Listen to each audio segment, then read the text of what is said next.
So the LGBTQ sexual education group chat that I watched began talking about how most schools don't require sexual education to be taught to LGBTQ students, and actually 10 out of the 50 states in America require that negative information is taught about non-straight sex and sexual education. And on top of this, sex ed only covers vaginal sex, not anal sex. So this is a safety hazard for not only the LGBTQ community, who should understand how to have safe sex. It's also an issue for straight couples as well, because the sexual education doesn't cover all of the dangers of in having anal sex, because you can still transmit STDs that way, and it's just as dangerous to gain an STD from anal sex than it is vaginal sex. So that being said, Holly added that that many women, especially straight women, have decided to use anal sex rather than vaginal sex, especially at a young age, to keep their virginity or to just be safe, to keep safe from pregnancy or STDs or whatever it may be. But little do they know that anal can transmit STDs as well, and with that education, they would be able to understand that and maybe choose not to go that route. And then Nicholas added that this may also be what causes some stigmas, that the LGBTQ community carries more STDs than the straight community. I personally haven't heard this stigma before, but I'm just gonna assume that that's a thing. And it makes sense that that would be considered without education in the LGBTQ sexual activity. And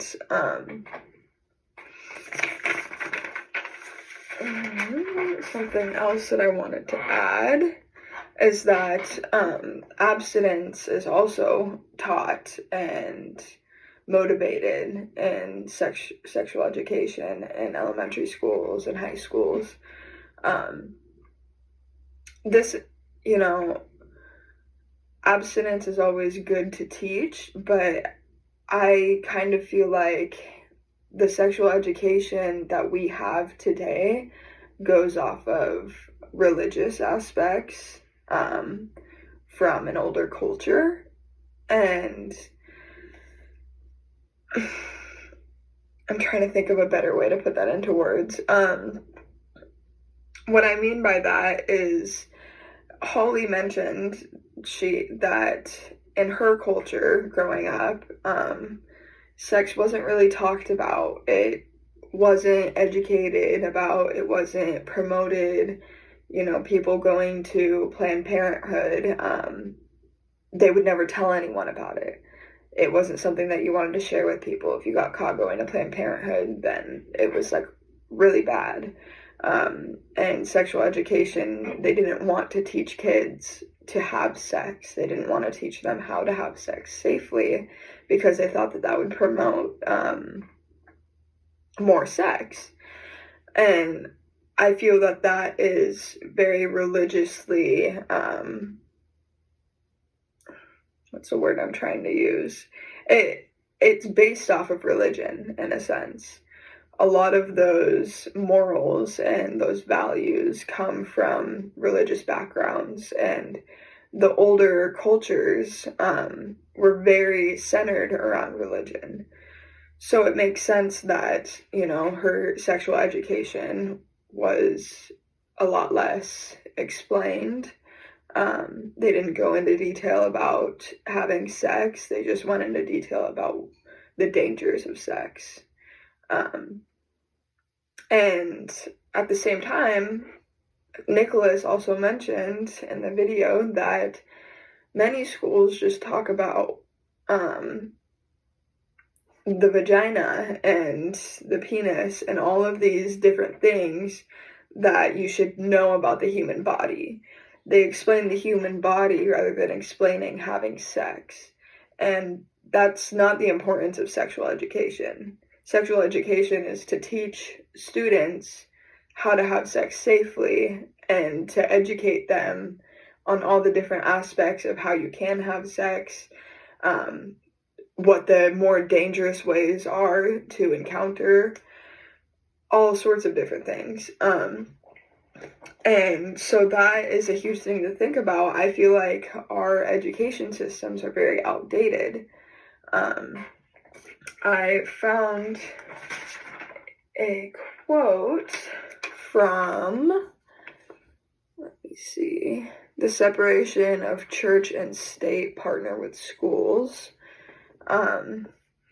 And it says, other forms of the official religious expression became legally unwelcome, eliminating graduation prayers in 1992 and pre-football game prayers in 2000.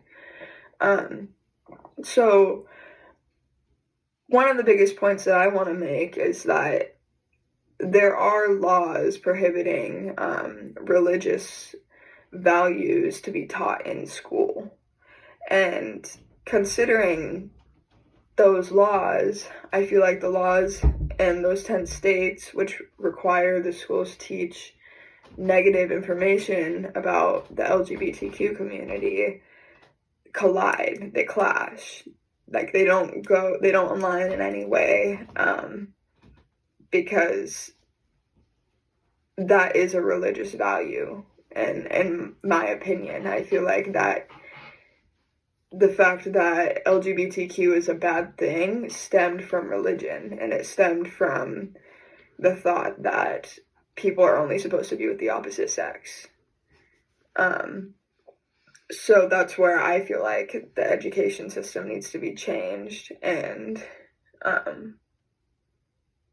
yeah, I think that there should also be some laws that are made, or at least some sort of requirements that are made in the curriculum in America that, states that everyone requires equal sexual education of all, what's the word I'm trying to think of? All sexualities. Like, I think that is really important. And it should be talked about more. That's the other thing is,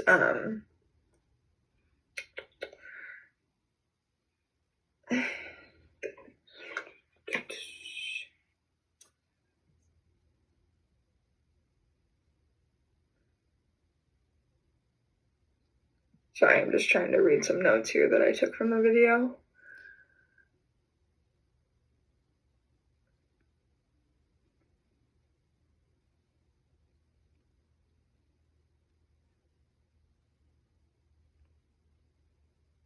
So some main processes that we can go about to change these education programs could be creating awareness, like I just mentioned. The more kids our age and adults start to realize that the education is very outdated, the more there may be motivation for change. Sometimes people don't see that there's an issue, and so they don't think that anything needs to be changed. So I think that getting the awareness out that the sexual education in America is not equal is a very big part of making a change in any way. I personally didn't know or even think about the fact that LGBTQ factors were not taught in my sexual education class.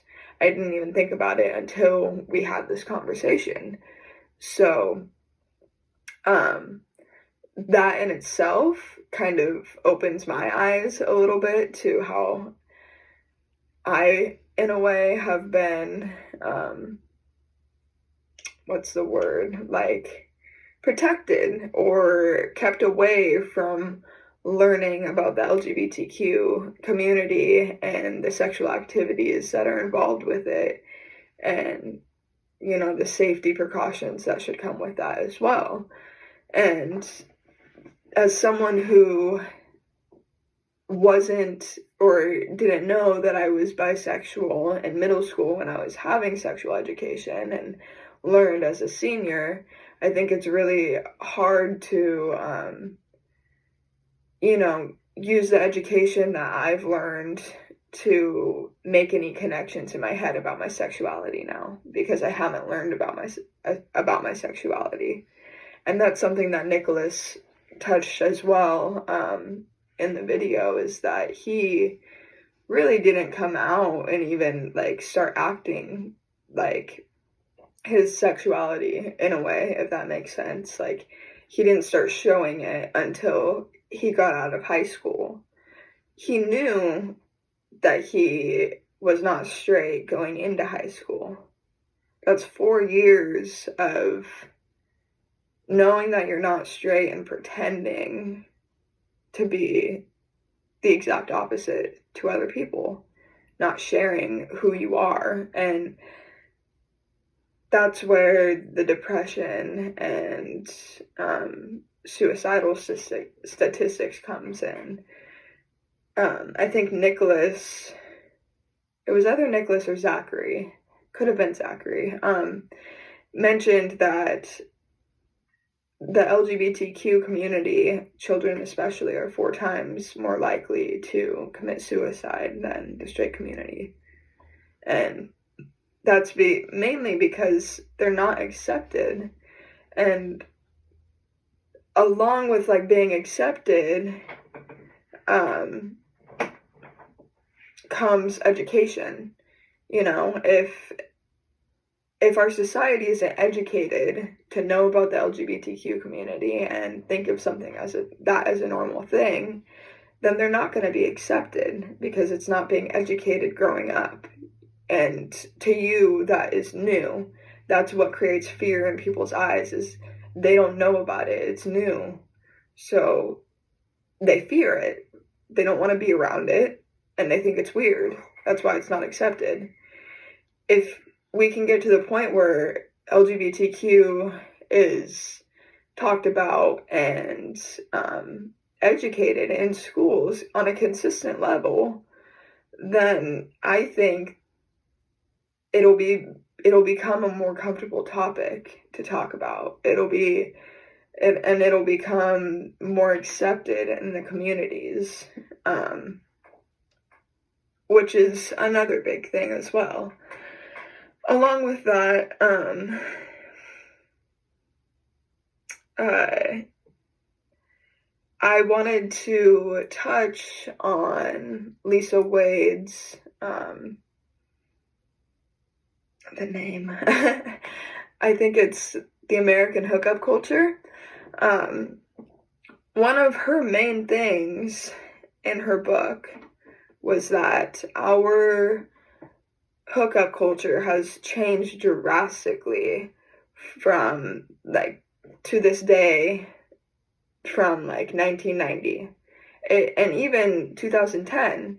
It has like, it goes back and forth and it changes. And you know, the older we get, the more statistics show that children begin having sex at younger ages, if that makes sense. Not the older we get, but like the longer into time. And I don't know if that's because sex isn't educated enough, or if that's because it's more comfortable now. I don't know why that is, but I do know that our education needs to be changed to keep up with that culture. Considering back in the day, as you could say, like kids weren't really they were having sex, but it wasn't talked about and it wasn't accepted. And I think the main culture, like how people viewed sex at a young age, is they didn't accept it. They didn't want it to happen, and they probably waited like for later on in life. I could be wrong, but that's kind of how I view it. And now I feel like that's not the case. You know, kids, they just do what they want, and I think that it needs to be taught to have sex in a safe manner. And I think that teaching the dangers as well will kind of give children those connections that like their parents have when their parents are super strict with them and telling them not to go. Like for me, my parents would never allow me to hang out with guys ever. And so that made me want to rebel, and because I didn't know why. Why don't you want me to hang out with guys? What's the reason? Little did I know that there's this whole culture where women can, they can be taken, they can be raped, they can, were considered to be weaker than men. And I didn't understand that at a young age because I wasn't taught that in school. And that's what sexual education should be about. It should be something that teaches the history of genders and sexualities and all of these things rather than teaching about how your body works. I mean, yes, that is a huge part of sexual education, but I don't think that that should be the entire curriculum. I think that there should be a broader spectrum of what's being taught. And I personally only had to go through 1/4 of sexual education in high school. I don't think that 1/4 of sexual education is enough to teach kids about all of the different aspects of sex and how to go about it and your sexuality, how to accept yourself. And I think that all of that is really important when it comes to accepting others for their differences, because you learn in class what it's like to accept yourself, how important it is for that. And I feel like when you learn stuff like that, you then make the connection that it's important for other people to respect and, accept their own sexualities and their own sexual self. And you become more aware of other people. You decide not to make jokes that are just ignorant. And that's one of the biggest things that the group talked about, is that fear and ignorance is what stems most of the lack of education and the non-acceptance in the LGBTQ programs. And I think that is very true, but I think that it can also be overcome. I think that with younger generations, we can educate each other more and we can promote education, but that's one of the biggest things, is that equal education needs to be promoted, and it hasn't been. I personally have not seen anything on TV, on the internet, in school, class groups, community groups, I haven't seen anything like that promoting LGBTQ or even, straight sexual education. And like Holly mentioned, that's really important for parents to learn as well, not only kids. Because if parents can't learn about the sex culture, the current sex culture that they did not grow up in, there's no way that they can help their kids who are living in the current sex culture and who are growing up and need help from their parents. So, I think that education also needs to, go to the parents as well. Like Holly said, and like we talked about, there needs to be somewhere. She mentioned how, in driver's ed, they used to make her parents go to the class with her on the weekends.